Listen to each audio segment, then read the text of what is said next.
हिंगोली जिल्ह्यामधल्या आखाडा बाळापूर ग्रामीण रुग्णालयामध्ये एक धक्कादायक असा प्रकार घडलाय। शस्त्रक्रियेच्या नंतर 43 महिलांना भर थंडीमध्ये जमिनीवरती झोपवलेलं आहे। कुटुंब नियोजनाच्या शस्त्रक्रियेच्या नंतर या महिलांना थंडीत जमिनीवरती झोपवण्याची वेळ आली आहे। शस्त्रक्रियेच्या नंतर झोपण्यासाठी कॉट सुद्धा उपलब्ध नसल्यामुळे हा सगळा प्रकार घडलेला आहे। माधव दिपके आमचे प्रतिनिधी अपडेट्स देतात। माधव, काय नेमका हा प्रकार आहे?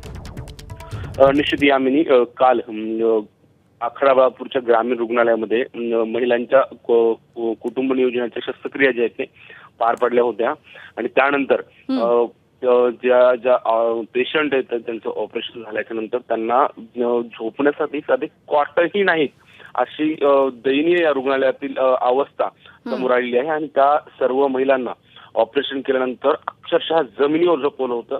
यामुळं आरोग्य यंत्रणेचे सगळे वाबडे यावरून दिसून येत येतं आणि यात विशेष म्हणजे त्यांचं ऑपरेशन झाल्यानंतर त्यांची जी स्वच्छतेची काळजी घेणं अपेक्षित असतं ती कुठलीही काळजी या ठिकाणी घेतलेली नाहीये। त्यामुळं आरोग्य यंत्रणा किती स्लाईनवर आहे, किती गपाटलेली आहे यावरून दिसून येते आणि यामध्ये आता रुग्णांचे नातेवाईक असो, इथले जे कार्यकर्ते असो, त्यांच्याकडनं त्या रुग्णालयावर कारवाई करण्याची मागणी केली जाते। जे शासकीय डॉक्टर आहेत त्यांच्यावर कारवाईची मागणी केली जाते यामनी।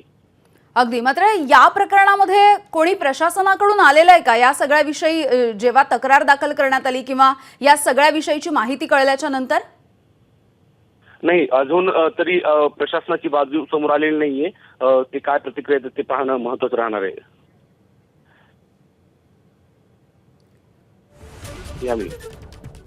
माधव, हिंगोलीमधल्या मेडिकल कॉलेजची परवानगी आधी नाकारण्यात आलेली होती कारण त्यावेळेला सुद्धा सुविधा देण्यात आलेल्या नव्हत्या आणि आता जर आपण बघितलं तर या ग्रामीण रुग्णालयाची ही अवस्था।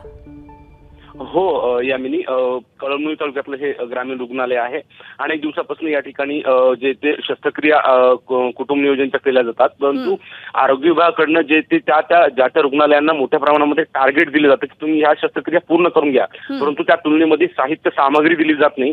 त्यामुळं काही वेळा जे रुग्णालयातले डॉक्टर आहेत, तिथले जे स्टाफ आहे त्यांनाही ते सर्व व्यवस्था करणं जिकरीचं जातं। आता हे बघावं लागणार आहे की त्या रुग्णालयामध्ये तेवढ्या सेवा दिलेल्या आहेत का, तेवढं साहित्य सामग्री दिली जाते का, की डॉक्टरच्या चुका आहे की वरिष्ठ अधिकाऱ्यांच्या चुका आहेत हे बघणं महत्त्वाचं असणार आहे यामिनी। अगदी माधव, मात्र हे जे ऑपरेशन्स असतात हे जे डॉक्टर्स करतात त्या डॉक्टरांवरती सुद्धा कारवाईची मागणी होती आहे। हो हो हो हो डॉक्टरांवर सुद्धा कारवाईची मागणी केली जाते, कारण याला जबाबदार डॉक्टर आहेत।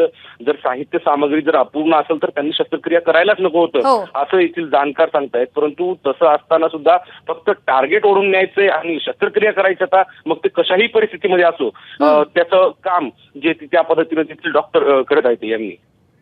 अगदी माधव, तुम्ही असे सोबत राहा। आपण पुन्हा एकदा ही बातमी सांगूया। हिंगोली जिल्ह्यामधल्या आखाडा बाळापूर ग्रामीण रुग्णालयामधला हा धक्कादायक प्रकार आहे आणि ही जी दृश्य आपण बघतोय, कुटुंब नियोजनाची शस्त्रक्रिया करण्यात आली 43 महिलांवरती आणि भर थंडीमध्ये या महिलांना जमिनीवरती झोपवण्यात आलेलं आहे कारण रुग्णालयामध्ये पुरेशी साधन सामुग्री उपलब्ध नाहीये, पुरेशा कॉट्स उपलब्ध नाहीयेत आणि त्यामुळे या महिलांवरती ही अवस्था आलेली आहे, ही वेळ आलेली आहे असं आपण म्हणू शकतो।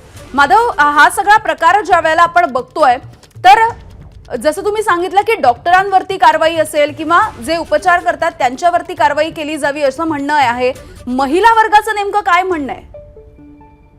महिलांचं सुद्धा या बाबतीमध्ये अत्यंत नाराजगी व्यक्त केली जाते महिलांकडनं। कारण असं आहे की शासन जे ते महिलांना प्रोत्साहित करतं की ह्या कुटुंब नियोजनाची शस्त्रक्रिया आहे करा, परंतु ते करत असताना प्रशासन सरकार जर सुविधा देत नसेल तर त्या ठिकाणी होणारे आजारही मोठ्या प्रमाणात होतात, कारण त्या शस्त्रक्रियेवर प्रत्येक रुग्णालयात मोठ्या प्रमाणात पैसे खर्च केले जातात। तसं असताना सुद्धा सोयी सुविधा मिळत नाही येतात, मग ते पैसे जातात कुठं असा प्रश्न निर्माण केला जातो याने।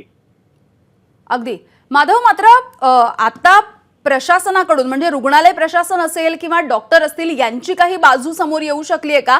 कारण जर आपल्या रुग्णालयामध्ये पुरेशा सोयी सुविधाच उपलब्ध नाही आहेत तर इतक्या महिलांवरती शस्त्रक्रिया होऊन त्यांना जमिनीवरती झोपवण्याची वेळ यावी, तर या सगळ्यावरती काही झालंय का बोलणं किंवा त्यांची काही बाजू आलेली आहे का? निश्चित रुग्णालय प्रशासनाची आणि आरोग्य विभागाची अजून या बाबतीत बाजू कळू शकली नाही। त्यांचं म्हणणं काय ते कळू शकलं नाही, परंतु जे दिसतंय ते अत्यंत धक्कादायक वास्तव आहे।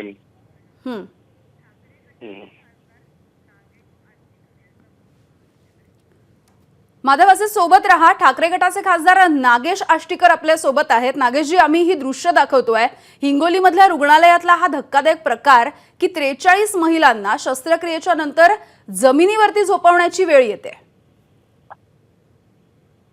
नाही, मला तरी काही कल्पना नव्हती. मी अधिवेशनामध्ये होतो, हं, पण नक्की मी जाऊन 100% सगळे प्रकार बघणार आहे. मी आज निघतोय तिकडं, हं. आणि जर तसा काही प्रकार असेल तर सिरियस ऍक्शन नक्की घेतली जातील. हे ठीक नाही आहे. शस्त्रक्रिया केल्याच्या नंतर जर महिलेला खाली झोपवत असतील तर ती अतिशय वाईट गोष्ट आहे, आणि याची 100% जो कोणी दोषी असेल त्यांच्यावर कारवाई नक्की होईल. मात्र नागेशजी, हे अत्यंत काय म्हणू आपण त्याला, खूप धक्कादायक असा वाईट प्रकार तर प्रकार. म्हणू शकतो. मात्र ही वेळ या महिलांवर यावी आणि अशा पद्धतीने आपल्या राज्यामधली रुग्णालयांची अवस्था असावी, हे सुद्धा फार लाजिरवाण आहे. अतिशय अतिशय अतिशय लाजिरवाणी गोष्ट आहे. 100% अतिशय लाजिरवाणी गोष्ट आहे, आणि ही असंच प्रशासन चालू आहे. कुठेही प्रशासनावर कोणाची पकड नाहीये, ते वस्तुस्थिती आहे. बरं नागेशजी, तुम्ही प्रतिक्रिया दिलीत यासाठी धन्यवाद.